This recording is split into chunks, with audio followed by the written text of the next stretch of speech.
Nobody comments till this hits the ground. Ready?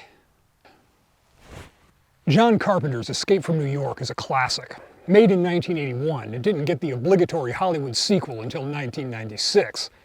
A lot had changed in the interim. Action movies by the mid-90s had become not just over-the-top, but often self-referentially so, making Escape from LA feel like equal parts sequel and spoof. But also there's layers of commentary on politics and even religion to some extent woven in with the gunfights and goofiness. So the setup. America has turned into a totalitarian pseudo-Christian theocracy under the rule of a lifetime president, a caricature of the moral majority movement of the 1980s and its successors on the Christian right. In this presentation, there is a national police force and a long list of moral crimes that will get you stripped of citizenship and exiled to Los Angeles, now an island after a massive earthquake. The United States is the no-smoking nation. No smoking, no drinking, no drugs, no women. Unless, of course, you're married. No guns, no foul language, no red meat. Land of the free. And to top it off, the regime has finally captured the irascible Snake Plissken. And wouldn't you know it, they need him for a job. See, the president's daughter, child of privilege and motivated by a mixture of rightful opposition to the injustices of her father's government and a sloshing mix of nonsense ideology about how to fix it, has hijacked her way into Los Angeles to join the revolution. You know what to do with the girl. This nation doesn't need to waste any more time and money on bullshit trials for high treason. Kill her. Dad is sick of her shit and would probably leave her to her fate. The problem is that she stole a disk of control codes for a doomsday weapon, a network of satellites capable of delivering a targeted electromagnetic pulse anywhere on the planet and crippling America's enemies. And she's handed control of this weapon to Che Tequila here. Quavo Jones, Peruvian terrorist, member of the Shining Path, runs the Mescalito Justice, biggest, baddest gang in LA. So they bring in Snake, give him the pitch. He turns him down, of course, at which point they reveal that he's been infected with an engineered virus that'll kill him in 9.5 hours, give or take a few minutes. If he wants the cure, he has to do the job. And in this scene, we get some of that signature John Carpenter social commentary. Unsurprisingly, Snake tries to strangle the president. However, we're holograms, Pliskin. Give us a little credit. We're not that stupid. The authority figures present as projections, illusions. They have the power, but they're afraid. Afraid enough to hide behind walls while they speak through holograms. A few minutes later, he's been briefed and equipped with guns, gadgets, including his own hologram projector, and some new threads. I'll take the coat. You'll take them all. Just before departing, Snake tries again to take them out.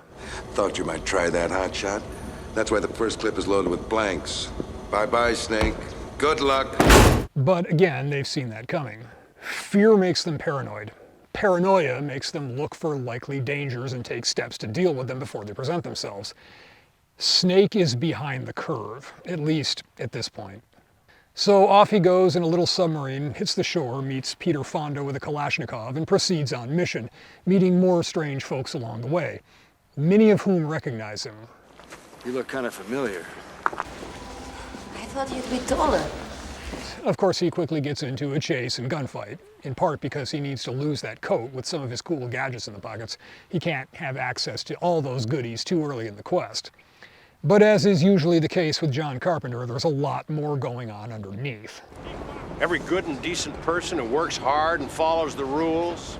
Which rather bluntly begs the question of all totalitarian states, who's really in prison? This is the only free zone left. Anywhere. Of course, she gets hit with a random bullet from feuding gangsters a moment later, so read into that what you will. And the story of the president's daughter. At 10:30 hours Wednesday, a group of government officials began a tour of the Benford Space Defense Lab. The president's daughter, Utopia, was among them.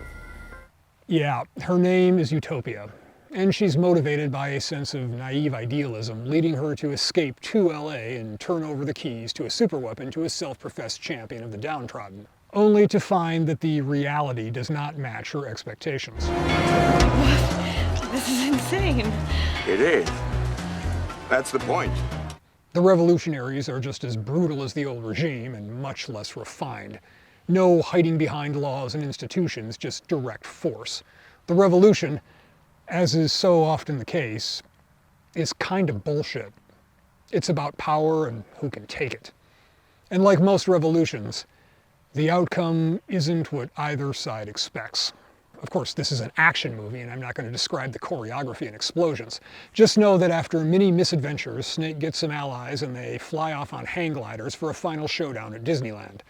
The good guys escape, Snake tries to do the right thing and give Utopia a running chance to escape the death squads after slipping the controller into her pocket.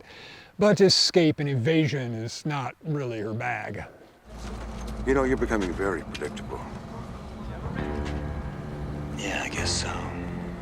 So there's Snake standing alone while the president, in a live broadcast to the world, inputs the targeting code to the orbiting satellites that will bathe America's enemies in a massive EMP, crippling them while leaving America prepared to bring its full might against them. I now render this final solution. And the whole time, Snake is just standing there. A lot like his captors were at the start. Those in positions of power presenting as holograms again. Present but incorporeal. He's not even here, he's a hologram! Power has changed hands without the old regime even noticing, until they try to exert it and find that it's just not there anymore. The apparatus of power doesn't respond. The options are initially presented as a binary. Shut down the third world. They lose, you win.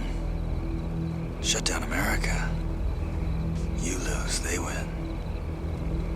The more things change, the more they stay the same. So he does what most of us have wanted to do at least once in our lives. Quit the game and flip the table over. Sir, that'll shut down the entire planet. There's something appealing about tearing it all down, and Snake justifiably seems quite pleased with himself. Of course, a lot of people are going to die as a result of that decision. Probably a lot more than letting either side of the conflict hammer the other. But I don't think it was the wrong decision. Just a grim one that required a morally questionable character. It had to be Snake to deliver that particular bit of fruit to the world. The name's Pliskin. Of course there's the question of at what point does a political system or an entire social order become so corrupt and irredeemable that burning it all down ceases to be an unreasonable position. But more than that, Escape from LA is an apocalyptic story in the religious sense. So let's look at it from that angle. In the intro sequence, the president's rise is explained as being in large part tied to his accurately predicting the earthquake that would topple Los Angeles and separate it from the mainland. Like the mighty fist of God, Armageddon will descend upon the city of Los Angeles, the city of sin, the city of Gomorrah. The Almighty smiting a place of sin. Beyond merely a political figure, the president is a prophet, an emissary of the divine, and a mission to save the souls of the American people. For he so loved his country, he gave his only seditious child. But he goes about it in a very Old Testament kind of way. Laws, rules, prohibitions, thou shalt not or else. Making Snake a sort of Christ figure in the sense that he delivers a new covenant, wiping away the old way, the one based on force and rules and a priesthood of state power, and going back to basics. Facing the world as it truly is, rather than what those in power demand that it be. Symbolically, of course. In practice, the power vacuum would be filled by warlords, most of them from the military and police force, who are best armed and organized, even without electricity. On a side note, the FAL M203 combo is an interesting choice, both for a national police force and a movie production in the mid-90s, but semi-artistic gun tubing isn't really what we do here. Somebody in the comments is going to point out that they were Cobra 37mm flare launchers, not 40mm grenade launchers.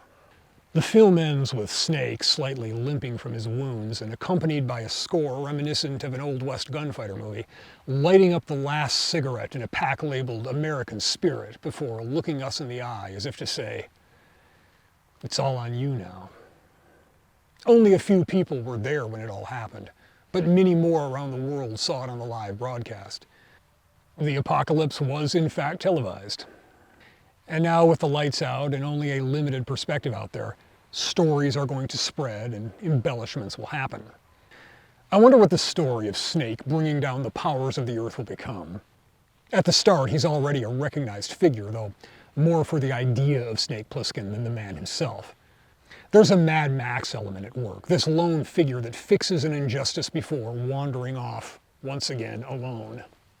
And like Mad Max, I'd like to see the story of Old Man Snake as the world comes back, trying to escape the shadow of a legend made up of a composite of his deeds, exaggerations thereof, and the exploits of many other people who fit the archetype wandering the broken world doing what needs to be done.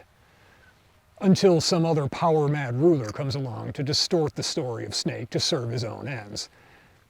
I suppose, read into that what you will.